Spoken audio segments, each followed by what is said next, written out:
اعوذ باللہ من الشیطان الرجیم، بسم اللہ الرحمن الرحیم۔ السلام علیکم۔ آج ہم پڑھیں گے سورہ نساء، رکوع نمبر 2 سے تفسیر۔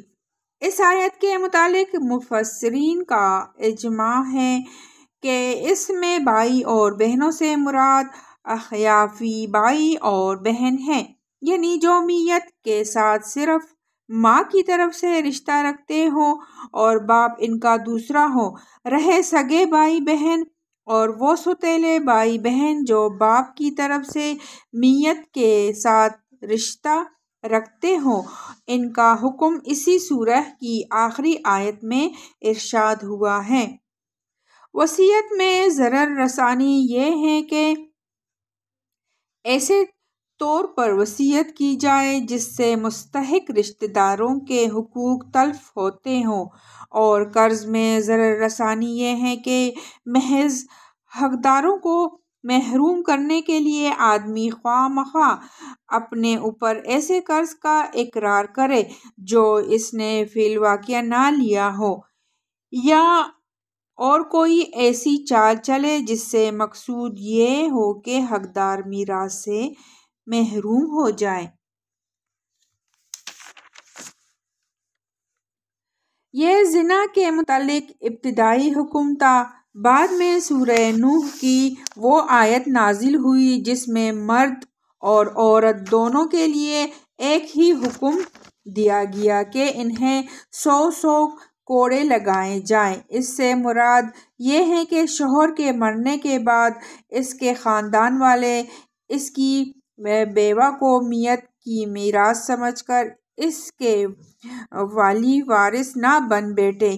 عورت کا شوہر جب مر گیا تو وہ آزاد ہے، عدت گزار کر جہاں چاہیں جائیں اور جس سے چاہے نکاح کر لے، مال اڑانے کے لیے نہیں بلکہ بدچلنی کی سزا دینے کے لیے۔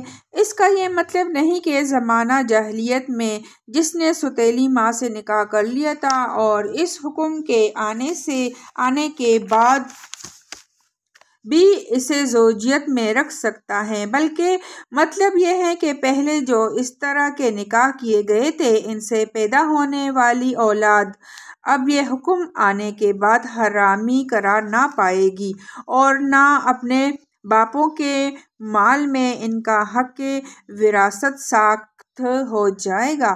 اسلامی قانون میں یہ فوجداری جرم اور قابل دست اندازی پالیسی ہے۔ ماں کا اطلاق سگی اور سوتیلی دونوں قسم کی ماؤں پر ہوتا ہے، اس لیے دونوں حرام ہیں۔ نیز اسی حکم میں باپ کی ماں اور ماں کی ماں بھی شامل ہے۔ بیٹی کے حکم میں پوتی اور نواسی بھی شامل ہے۔ سگی بہن اور ماں شریک بہن اور باپ شریک بہن تینوں اس حکم میں یکساں ہیں۔ ان سب رشتوں میں بھی سگے اور سوتیلے کے درمیان کوئی فرق نہیں۔ اس امر پر امت میں اتفاق ہے کہ ایک لڑکے یا لڑکی نے جس عورت کا دودھ پیا ہو اس کے لیے وہ عورت ماں کے حکم میں اور اس کا شوہر باپ کے حکم میں ہے، اور تمام وہ رشتے جو حقیقی ماں اور باپ کے تعلق سے حرام ہوتے ہیں رضاعی ماں اور باپ کے تعلق سے بھی حرام ہو جاتے ہیں۔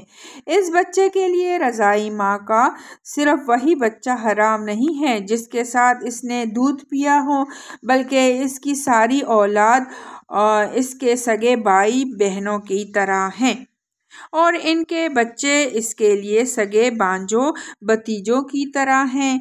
ایسی لڑکی کا حرام ہونا اس شرط پر موقوف نہیں ہے کہ اس نے سوتیلے باپ کے گھر میں پرورش پائی ہو۔ فقہائے امت کا اس بات پر تقریباً اجماع ہے کہ سوتیلی بیٹی آدمی پر بہرحال حرام ہے، خواہ اس نے سوتیلے باپ کے گھر میں پرورش پائی ہو یا نہ پائی ہو۔ بیٹے ہی کی طرح پوتے اور نواسے کی بیوی بھی دادا اور نانا پر حرام ہے۔ نبی صلی اللہ علیہ وآلہ وسلم کی ہدایت ہے کہ خالہ اور بانجی اور پھوپھی اور بھتیجی کو بھی ایک ساتھ نکاح میں رکھنا حرام ہے۔ اس معاملے میں یہ اصول سمجھ لینا چاہیے کہ ایسی دو عورتوں کو جمع کرنا بہرحال حرام ہے، جن میں سے کوئی ایک اگر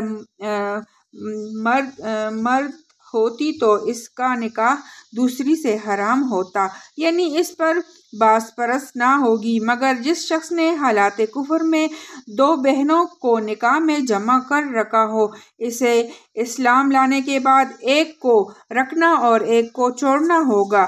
یعنی جو عورتیں جنگ میں پکڑی ہوئی آئیں اور ان کے کافر شوہر دارالحرب میں موجود ہو وہ حرام نہیں ہیں، کیونکہ دارالحرب سے دارالاسلام میں آنے کے بعد ان کے نکاح ٹوٹ گئے۔